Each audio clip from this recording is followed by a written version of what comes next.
Coming up on this episode of Student TV, we'll bowl two-handed, make a snowflake, and then eat some sugary snacks. Are you ready? Let's begin.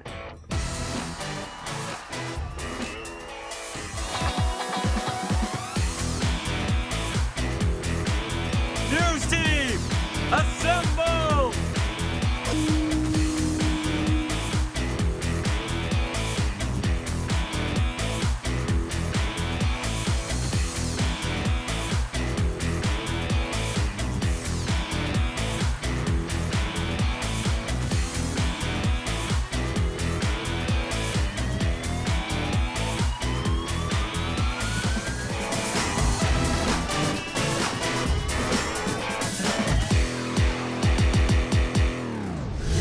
Welcome to Student TV. I'm your host, Sam Spinner. Our first video today is from Liberty Ranch High School and will show us how to bowl. Not with one hand, but with two hands. Let's check it out. Before we start going into more depth, this shot is not phony. The PBA, or Professional Bowling Association, has had 2 world champions who use this shot, Oscar Palermo and 4-time world champ Jason Belmonte. The international team of Bulgaria has also been known to teach their members how to bowl this way. Before you can actually bowl the two-handed shot, you'll need to understand how it works. When bowling this method, your body recognizes the position you're placed in, so it sends more torque to your spine to place more power and rotation on the ball. This shot allows you to throw the ball 17% stronger and rack up 700 revolutions per minute, which is more than double the rotations an elite one-handed bowler could do. Now hold it right there. You can't just take the ball off the rack and throw it. When at the line, you want to know where to shoot the ball. The oil which makes the ball hook can be very distinct or very shallow, which could drastically change gameplay. Another important factor is the elbow that has the fingers in the finger holes. You don't use your thumb for this type of shot, which prevents you from bouncing or dropping the ball in the lane, which is a huge advantage in gameplay. Imagine something very large and very solid, and you want to keep your elbow tucked into your stomach to avoid any contact. This is the way you should position your arm. I'd like to personally thank Pins and Strikes North California for letting us use the footage for filming. Looking to bowl a couple with your friends? Make sure to check them out. From Liberty Ranch High School, I'm Chase Taylor. Have a good rest of your day. Mesa Verde High School is helping their students be ready for the scary things that happen when you try to get a job for the first time. The dreaded interview. Here is student producer Rachel with more. Our school has the Business Academy, and what some of the things they do are having these interviews to help prepare students for the workforce for when they graduate high school. And what they have are these volunteers from the community to give these interviews to these students. It's a big day for them because they come in school like all dressed up in proper attire. All right, Rachel, let's get interviewed. Good morning, Mavericks. I'm Rachel Ennenga reporting for MVTV. Wherever it's happening on campus, we have it covered. I'm here with Ashley, and I have a few questions for her. Okay, so what does the interview process help you with? It helps you for future job interviews, and it benefits you to help you see what questions they would ask and help you not get as nervous for future jobs. It preps us on what we should be doing during an interview, during our future jobs, or trying to get a job, and also teaches us what's proper and what's not proper. How does the interview process help you? It makes you really confident after, and you feel really good that you went over everything, and it's going to be easy for you when you're actually in a real job going through an interview. It prepares you for when you're older, so when you actually do have a real interview, then you'll know everything. This is a really big day for us because it helps our kids realize the importance of being prepared for an interview and actually having hands-on experience. You know, we can't do this without the support of our community and one person in particular, and that is my friend Rosa Umbach, who is with the Citrus Heights Chamber Educational Committee. It's an honor to be able to do this for the students. The business community has been just overwhelmingly supportive of this program. They're always anxious to come out and participate, both as presenters and mock interviewers, and they just afterwards can't say enough good things about the students that go through this program. Have you ever wanted to make a snowflake but just didn't know where to start? Luckily, students from Creative Connection Arts Academy are here to teach us how. Let's check it out. Sophia, can you do snowflakes? Yeah. Come with me.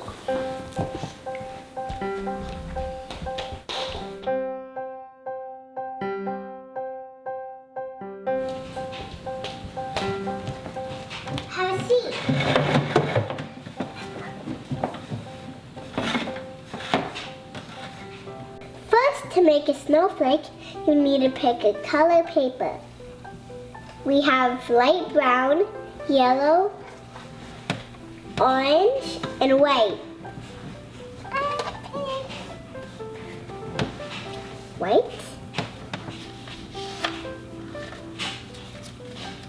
Second step to make a snowflake, you need to fold it in half. Ah! Like this. Next, you fold it another time. I got it! Like this. Next, you get your scissors like this. Next, we cut little shapes like this. And then you pull it out. That's easy peasy. Next, you keep cutting shapes until the space is all filled up.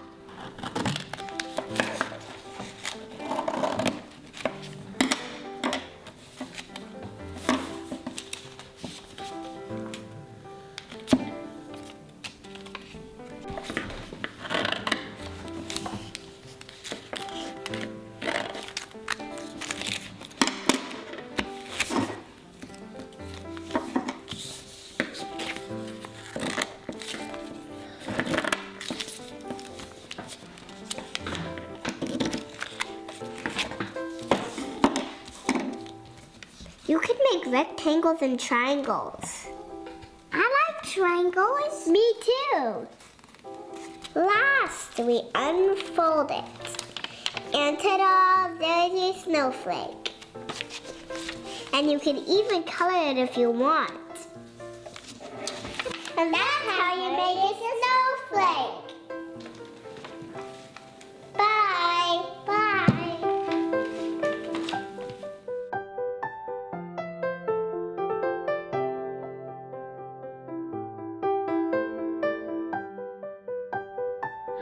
Do you know what it takes to be in a marching band? Our next video gives us a glimpse into the world of the Center High School Marching Band. Let's go to Gabe for more.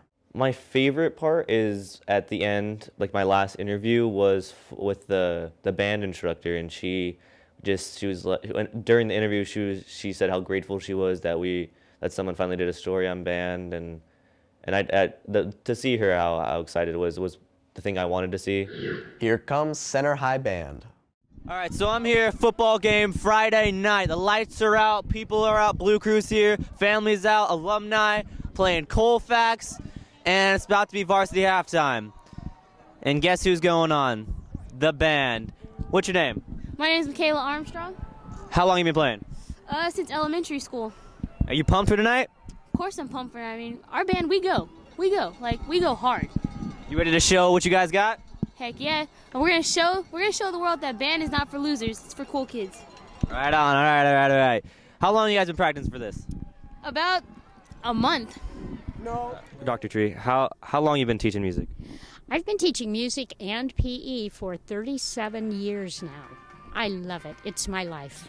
And would you say that you guys are really committed to practicing and getting set up and just prepared for any show you got?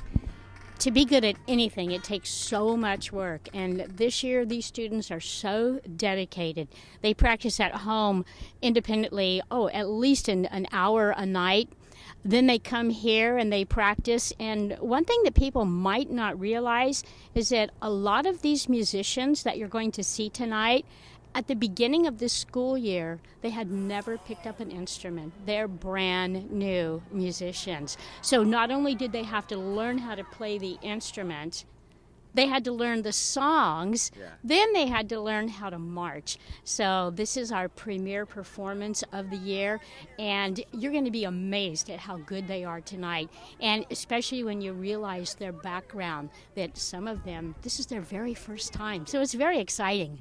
Well, how do you feel about tonight? Are you confident that these kids? Oh, I am so excited about it. They've got new uniforms. They're going to represent Center High School very well. All right, thank you. Thank you.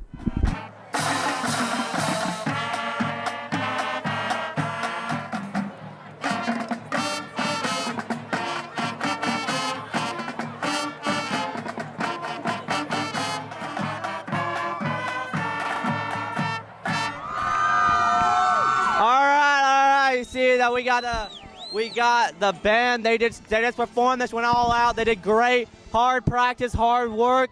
I think it was a marvelous performance, and I just can't wait till the next time. I'm Gabe Romo, reporting for CTV. See you next time, Cougars. Next up, students from Rancho Cordova High School bring us a video about an important life skill. Here's how to change a tire.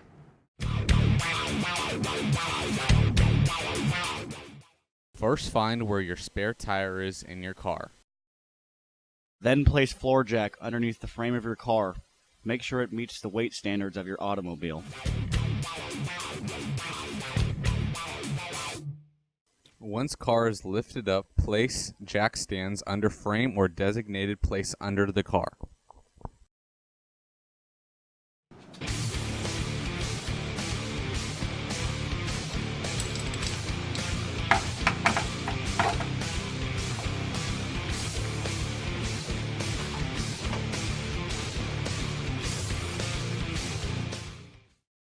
Make sure your emergency brake is engaged before you take off tire bolts all the way.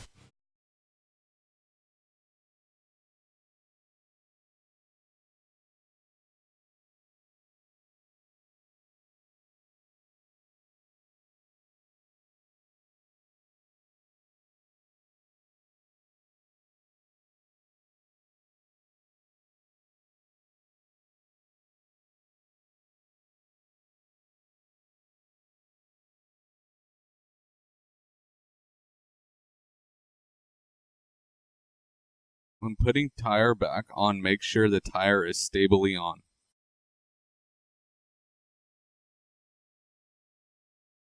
Place lug nuts in designated spots and tighten, but do not tighten them all the way.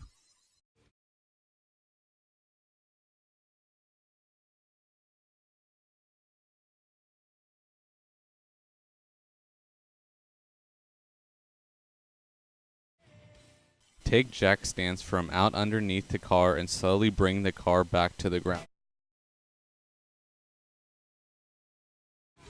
Once your vehicle is on the ground, begin to tighten your bolts to the best of your abilities and as tight as you can. Once done, then place fake rim back on tire.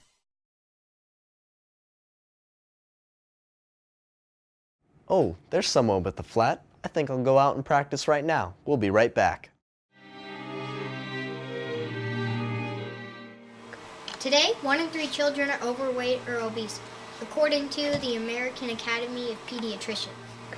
Children 2 or up should exercise for 60 minutes or more every day.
No act of kindness is too small or too big.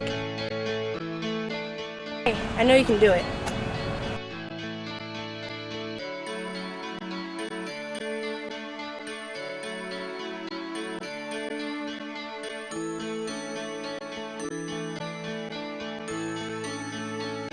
One act of kindness a day makes a kinder world. That's the Toby way. Welcome back. Have you ever heard of the Happy Tails Pet Sanctuary? Students from Del Paso Manor Elementary School have, and they are telling us all about it in our next video. Check it out. Founded in 1993, Happy Tails Pet Sanctuary is a no-kill animal rescue group dedicated to make the lives of homeless and abused animals better throughout the Sacramento area. Needy animals are rescued, nurtured, and provided shelter and medical care, including spaying and neutering, before being placed in safe, loving, permanent homes. As an all-volunteer organization, Happy Tails is run by more than 200 dedicated volunteers. Assistant programs help the pets of older, homeless, and low-income individuals. Happy Tails is also a nonprofit benefit corporation. She's gonna attack it.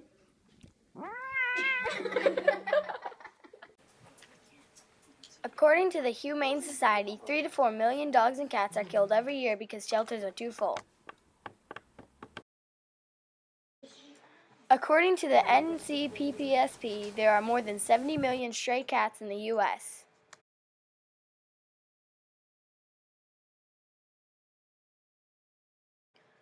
Worst of worst, every year, 70% of cats who enter shelters nationwide are euthanized.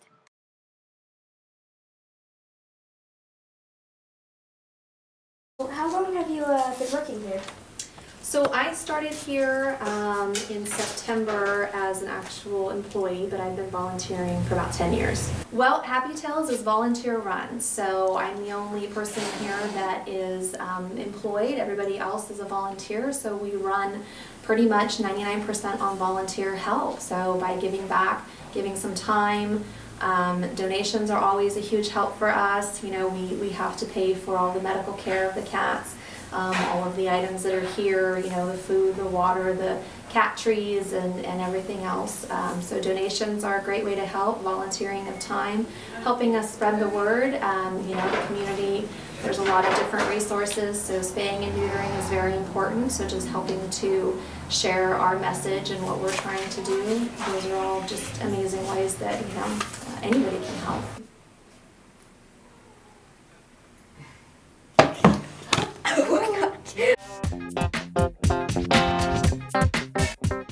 So, like, do you have any favorites, you know, maybe like the relationship status? Oh, okay.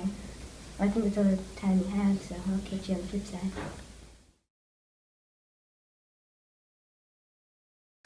I have worked here for a little over 2 years now. Going to play with the kitties all day.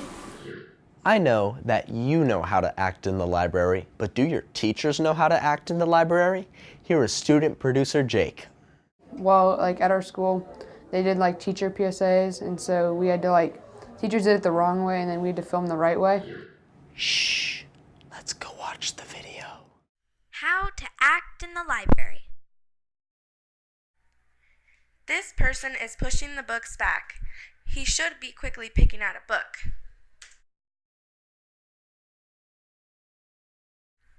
These people are talking, hanging out by the bookshelf, and pretending to read.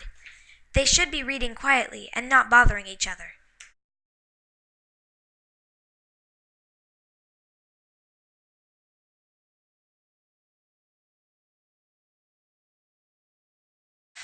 These people are talking loudly, throwing books, and have food, drinks, and electronics with them. They should be sitting quietly and reading their books.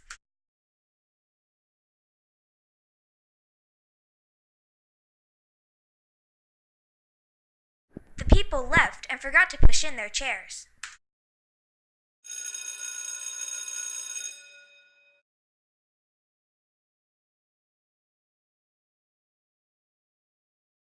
Have respect for others in the library. Students from Monterey Trail High School were inspired in their history class to make this next video. Here is producer Julio to explain. I was in history class and we were learning about the Harlem Renaissance, and my friends are all in jazz band, so we thought we'd put it together and make a video. We did a lot of research through like the National Archives and Internet Archives, tried to find a lot of original footage from the 1920s. We also found some original recordings of music, which is what we used throughout the whole documentary. And now for the Harlem Renaissance, black, white, and blues. America joined World War I in 1917, declaring war on Germany. This war was a turning point in African American history. It allowed them to assert their citizenship and begin to demand their rights as American citizens.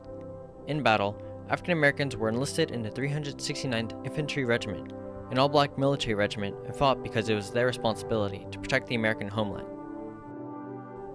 Back at home, African Americans had been fighting a similar battle. Although free, they had struggled to escape the racist realities of the South. Sharecroppers in the South encountered the worst forms of racism through various lynchings. The Chicago Urban League reported that after each lynching, the number of migrants arriving from the area increased. Negro labor had also suffered from boll weevils and other natural disasters, destructing the cotton crops and reducing the amount of labor needed in the South. This created a push for employment elsewhere. With the war occurring, European immigration had decreased, creating a demand for industrial ammunition laborers in northern factories. African Americans had moved out of the South and migrated up north in search of greater opportunities. This major demographic shift became known as the Great Migration. The phenomenon brought more than 7 million African Americans to the north. They settled in several locations including Cleveland, Pittsburgh, Detroit, Indianapolis, Cincinnati, and Chicago. One city in particular that had received the most attention was Harlem, a suburb community in New York, and this sparked the Harlem Renaissance.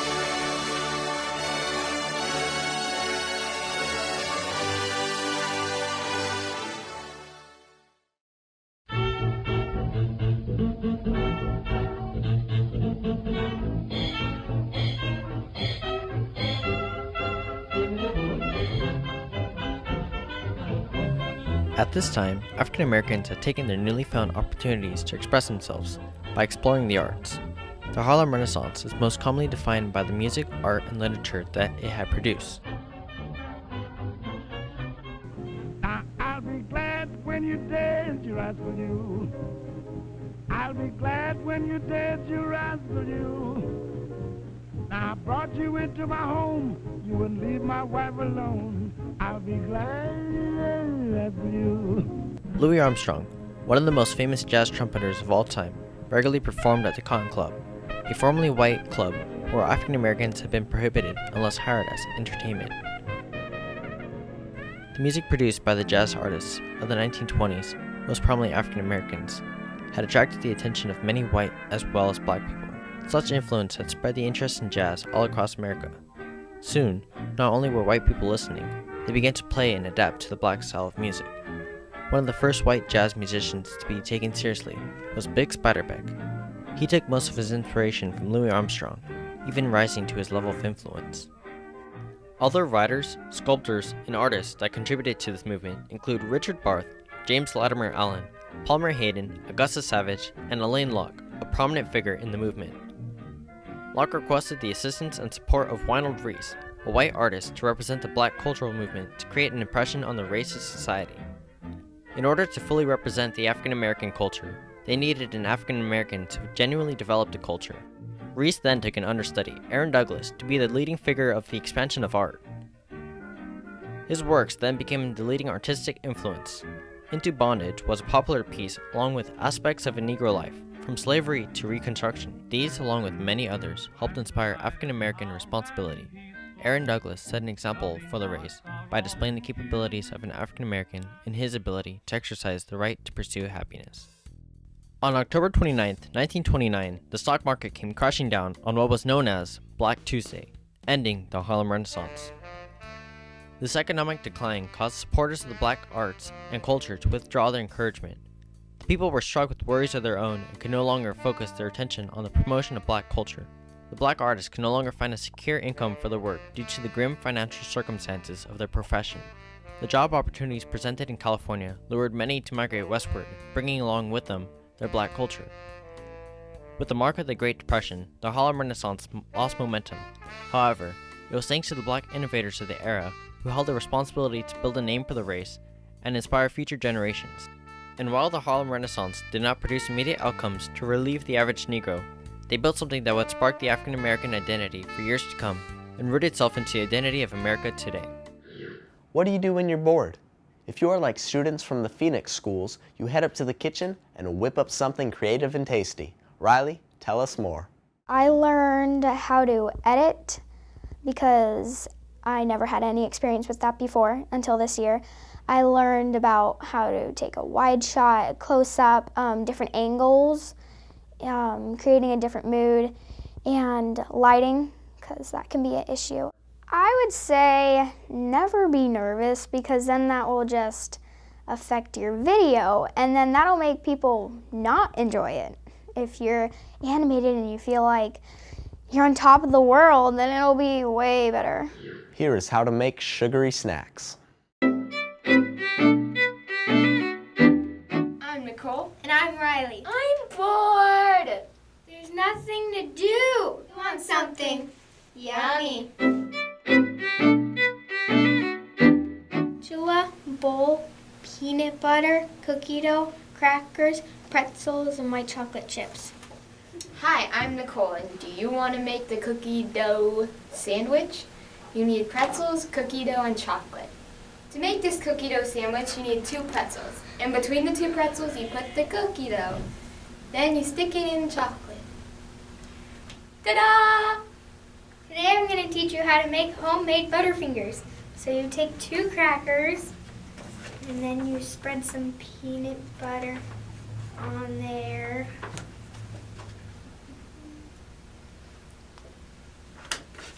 Put it on and dip it in chocolate.